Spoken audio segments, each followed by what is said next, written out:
Baiklah, Assalamualaikum warahmatullahi taala wabarakatuh. Sebelumnya, izinkan saya memperkenalkan diri. Nama saya adalah Muhammad Yosar Melino dengan NPM G1D 0200 dan 75. Di sini saya dan kelompok saya yang pertama itu ada Farul Oka Mahendra, yang kedua itu ada Wika Tridasari. Di sini kami sudah perancangan charger otomatis untuk handphone.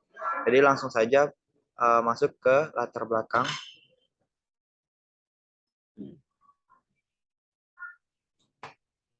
Baiklah, di sini ada dua latar belakang. Yang pertama bisa saya jelaskan yaitu baterai charger adalah suatu alat yang berfungsi untuk mengisi baterai dengan tegangan konstan. Tegangan ini akan mengisi baterai hingga mencapai tegangan yang ditentukan atau sering disebut dengan full charge. Yang kedua, untuk mengatasi overcharging dibuatlah cut off otomatis atau pemutus atau istilahnya itu langsung setelah baterainya penuh itu langsung off otomatis, yaitu sebuah sistem charger yang digunakan untuk charger baterai ACCU saat baterai telah terisi penuh. Ia akan memutus aliran listrik ke baterai seperti yang telah saya sebutkan tadi. Yang ketiga itu adalah metode pengumpulan data. Kami bertiga di sini menyusun metode pengumpulan data, yaitu ada 4 macam. Yang pertama adalah observasi dengan melakukan observasi lapangan untuk mencapai bahasan penelitian data. Yang kedua adalah definisi masalah, melihat permasalahan yang ada, diangkat kriteria yang diperlukan dalam proses penilaian. Yang ketiga itu adalah studi lineatur, mencari studi lineatur mengenai tinjauan pustaka yang berkaitan dengan penelitian yang akan dilaksanakan. Yang keempat itu ada metode pengumpulan data. Data ini menggunakan teknik pengumpulan data dengan melakukan wawancara. Lalu di sini ada metodologi penelitian. Yang di sini ada 5 metode penelitian, metodologi. Yang pertama itu adalah analisis kebutuhan. Analisis terhadap kebutuhan yang diperlukan untuk mencapai tujuan penelitian yang akan dilakukan. Yang kedua itu desain sistem. Proses ini berfokus pada struktur data, arsitektur, perangkat lunak, representasi interface, dan detail algoritma prosedural. Yang ketiga adalah penulisan kode, terjemahan desain dalam bahasa yang bisa dikenali komputer. Yang keempat itu pengujian program dilakukan untuk mengetahui hasil dari perancangan sistem yang telah dibuat dan untuk mengetahui kekurangan sistem. Yang kelima itu yang terakhir hasil. Program akan diterapkan untuk mengambil keputusan charger handphone terbaik. Baiklah, selanjutnya itu adalah percobaan dengan breadboard. Percobaan dimulai dengan rangkaian pencatu daya tegangan sekunder dari transformator 2 kali 9 volt. Ditusukkan ke breadboard, kemudian dilakukan dengan membentuk rangkaian penyearah tegangan output yang dihasilkan sekitar 12 volt DC sesuai dengan yang diinginkan. Lalu yang kedua itu berikut ialah mencoba rangkaian clock generator agar tidak melakukan waktu yang lama 2 jam atau 3 jam. Yang ketiga itu selanjutnya ialah mencoba rangkaian pembagi frekuensi dengan menggunakan 2 buah IC tipe 4017. Yang keempat itu langkah terakhir ialah mencoba rangkaian saklar elektronik dengan pengaturan waktu bunyi. Ternyata percobaan rangkaian kedua berhasil dengan baik. Setelah kira-kira 70 detik, relay bisa berhenti bekerja dan buzzer berbunyi. Setelah kira-kira 15 detik, buzzer berhenti berbunyi, tapi relay masih tetap bekerja karena LED kuning tetap menyala. Yang terakhir itu, walaupun percobaan ini dilakukan untuk metode pengisian yang sebenarnya, tetapi dapat diperkirakan bahwa seluruh rangkaian akan berfungsi dengan baik. Yaitu yang selanjutnya itu perancangan dengan pembuatan PCB.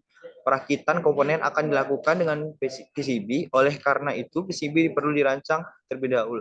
Dapat dilihat dari gambar di bawah ini, itu adalah rangkaian dari PCB tersebut, yang dimana rangkaian ini bertujuan untuk charger handphone otomatis tadi.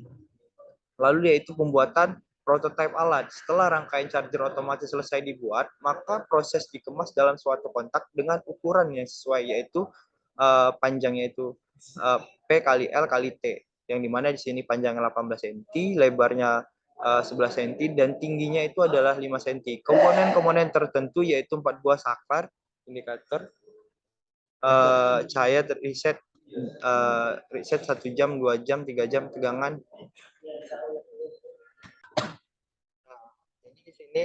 Jadi di sini ada riset 1 jam, 2 jam, 3 jam tegangan dengan tegangannya itu 220 volt dan outputnya AC dipasang pada sisi luar.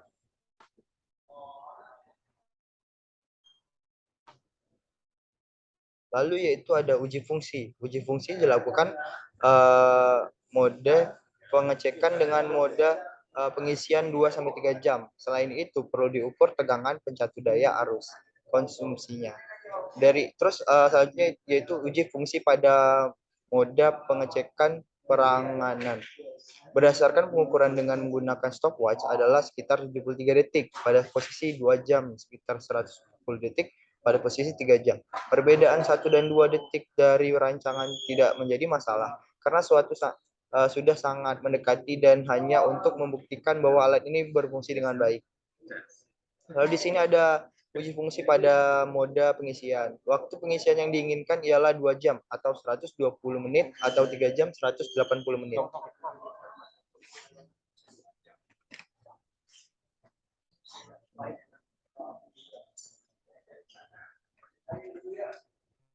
Nah, di sini ada posisi waktu pengisian.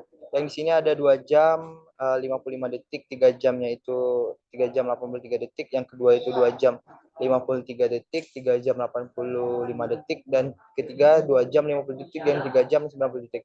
Dari hasil pengisian dari tabel dapat dilihat bahwa waktu pengisian hasil pengujian hanya berbeda sedikit dari waktu pengisian yang diinginkan, yaitu 2 jam sampai 3 jam, yaitu berbeda sekitar 1 menit sampai 15 menit. Perbedaan yang kecil ini tidak hanya banyak pengaruh terhadap kualitas baterai yang diisi. Pengukuran tegangan pencatu daya dan konsumsi. Diinginkan agar konsumsi tidak terlalu membebani pencatu daya agar pencatu daya, terutama transformatornya, bisa bertahan lama. Di sini dapat dilihat dari tabel dan ada 3.